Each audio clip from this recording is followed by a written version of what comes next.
কক্সবাজারের স্টাইলে বাসায় কখনো লটকে শুটকি ভর্তা বানিয়ে খেয়েছেন? আমি খেয়েছি। আসলে যে এটা এত মজা কি বলবো। আসসালামু আলাইকুম সবাইকে। সবাই কেমন আছেন? আলহামদুলিল্লাহ আমি ভালো আছি। আজকে একটা মজাদার লইট্কা শুটকি ভর্তা বানাবো কক্সবাজার স্টাইলে। তো এখানে আমি নিয়েছি লইট্কা শুটকি কতগুলা। এটাকে ধুয়ে হচ্ছে প্রথমে সিদ্ধ দেওয়ার পালা। তো লটকা শুটকিটাকে প্রায় 5-6 মিনিটের মধ্যে সিদ্ধ করে নিব। আর এটা সিদ্ধ হলে হচ্ছে নামিয়ে নিব।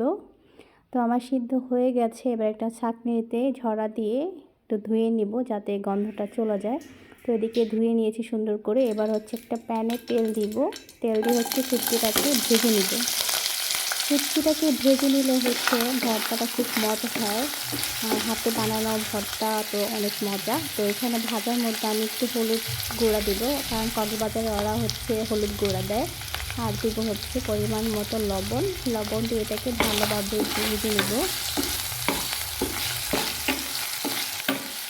যেহেতু শুটকিটা হচ্ছে সিদ্ধ করা, তার মধ্যে ভেজে ওর মধ্যে হচ্ছে চটার সাহায্যে একটু নেড়ে চেড়ে ভালোভাবে ভেঙে ভেঙে হচ্ছে কাঁটাটা আমি সাইড করে নিয়েছি।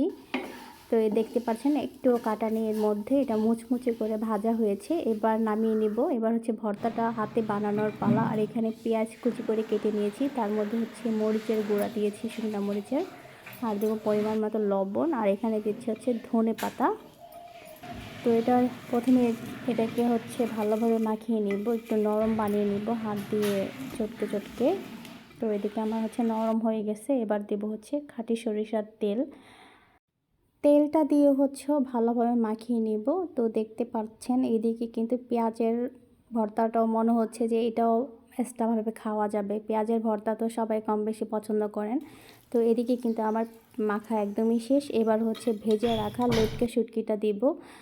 আর হচ্ছে এটা দেওয়ার পর হচ্ছে ভালোভাবে মাখায় নিব। কক্সবাজারে কিন্তু ওরা এভাবে হাতে চটকে ভর্তাটা বানায়। তো এটা যে খেতে এত মজা হয়, যেটা যে খেয়েছেন সে বলতে পারবেন।